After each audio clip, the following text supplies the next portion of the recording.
Bench press from survival to gains. Ah, the bench press, the ultimate test of man, woman, and gym bros everywhere. A sacred ritual where iron meets willpower and where many have asked, "Can you spot me, bro?" But how did this all start? Who woke up one day and thought, "What if I lie down and try to push something very heavy over my face?" Well, let's rewind.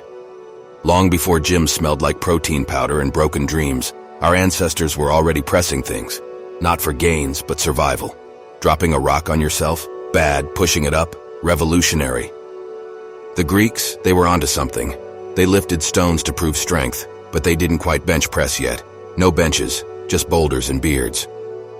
Fast forward to the 1800s, strongmen were the influencers of their time, except instead of posting gym selfies, they lifted absurdly heavy things in front of crowds.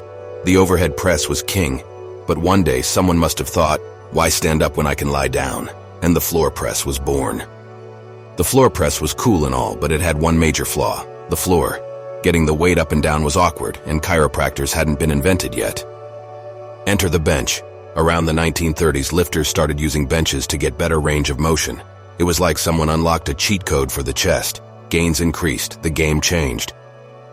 At first they used wooden benches. No safety racks, no spotters, just pure unfiltered danger. If you got stuck, well, let's just say the weak didn't survive. By the 1950s, the bench press was the hottest thing in weightlifting.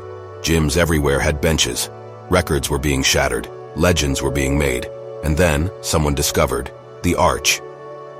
Yes, the controversial bench arch. Some called it smart physics. Others called it cheating. Either way, physics won. Then came the golden era. Arnold, Franco, huge pecs, tiny shorts. Benching became a lifestyle. Gyms became temples, and the world was forever changed. Today, the bench press is a staple of every gym.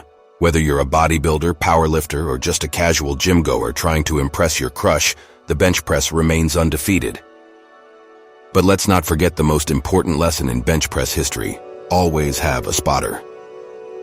As lifting techniques evolved, so did the strategies. By the 1980s, the bench press was a competition staple, with lifters trying to outdo one another using every trick in the book. Wide grips, leg drive, wrist wraps. It was a science. And as the weights got heavier, so did the stakes. The records kept climbing, with lifters pushing past 500, 600, even 700 pounds. Then, in 2021, Julius Maddox hit a jaw-dropping 782 pounds raw. That's like benching an entire adult cow. Meanwhile, the internet ushered in a new era of gym culture. Suddenly, everyone had an opinion on form, technique, and of course, arch versus no arch debates. YouTube lifters became celebrities, TikTok gym trends took over, and how much do you bench remained the ultimate test of ego. So, next time you lie down on that bench, remember, you're carrying on a legacy of iron, ambition, and the occasional gym fail. Now go forth and press responsibly. If you enjoyed this dive into the history of the bench press, make sure to hit that like button and subscribe for more deep dives into fitness, lifting culture, and the fascinating history behind the iron we lift. Got a crazy gym fail or a legendary PR story? Drop it in the comments. We want to hear it. Until next time, keep pressing, keep progressing, and always remember to re-rack your weights.